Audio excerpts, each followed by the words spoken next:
Hey everyone, Greg Towner here with Parallel Portfolios, and it is time for our February 5 charts in 5 minutes. Very excited to say that we have Gina Solomon with us this week. Gina has been with us almost 4 years now. She's the head of our trading, and she is also a portfolio manager of our fixed income portfolio. So, welcome, Gina. Hi, Greg. Hi, everyone. Glad to be here.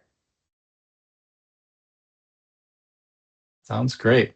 Well, you know that we like to start off with a view of the S&P 500 over the last few years. And really the story has been for the last, 3 to 6 months now, the market just kind of keeps churning sideways, frustrating a lot of investors perhaps correcting just over time more than price, at least so far, but not a lot of action, even though there's been a lot of noise under the surface. Yeah, and when we're getting all this noise, have you noticed any change in investor sentiment? Yeah, this is a chart, particularly the bottom part, that is one of the many ways you can measure investor sentiment. That the red bars show that there's more investors right now bearish or negative than they are bullish. And that's interesting because normally sentiment follows market action. And so you'd expect a big red bar like that of negativity to occur after the market's had a big pullback. But really, the market's pretty flat, as we'll show in a moment, but it's just interesting that this churning over time has frustrated enough investors to seemingly get a little bit bearish. Yeah, so I mentioned that the market's kind of flat for the year. Well, it all depends what market you're talking about, right, Gina? So the bottom part number there, the blue, light blue is S&P. It's basically flat year to date.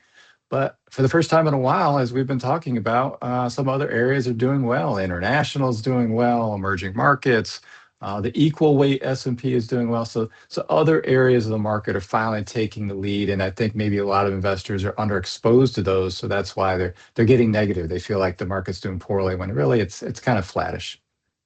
Yeah, international's been doing great, and it looks like there's been a lot going on in small caps. Can you tell us a little bit about what you're seeing? Yeah, exactly. Small caps is another one of these kind of underexposed areas that's seen some money flow to it lately. What we're looking at here, though, is a really long-term chart all the way back to the 1930s. But I wanted to show this because, for the last 10, 15 years now, small caps have not done well compared to large caps. But when the blue line is rising here, that means small caps are outperforming. You can barely see it here, just a little blip here recently. It started to turn up, and who knows if this will be the start of a trend or not.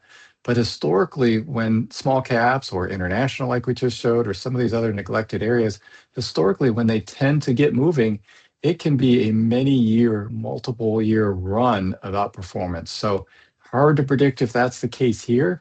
But I wouldn't be surprised if we look back 5, 10 years from now and say, oh, yeah, it was again a big run for small caps and international and that sort of thing.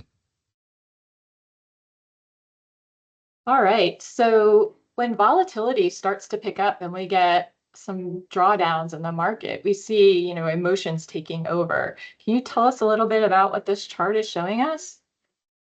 Yeah, this is a chart. We like to show this one or something similar periodically, just to remind everybody that corrections happen over time. The red dots there are each calendar year, that the corrections that happen at any given year. There's every year something negative happened, right? It could be just a little bit, a few percent, or a huge amount.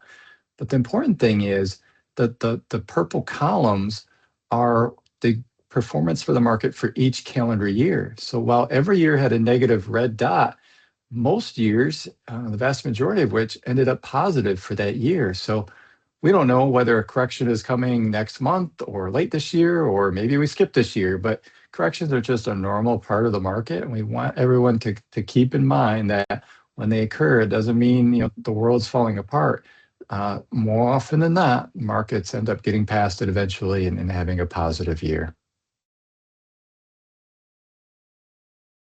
All right. So in closing, markets, they've been trading sideways, but there's a lot going on underneath. And we just have to keep in mind that corrections are normal, they're going to happen, but over time, the market trends up. Good stuff. All Absolutely. right. Well, if y'all have any questions, please feel free to reach out. Great. Thank you.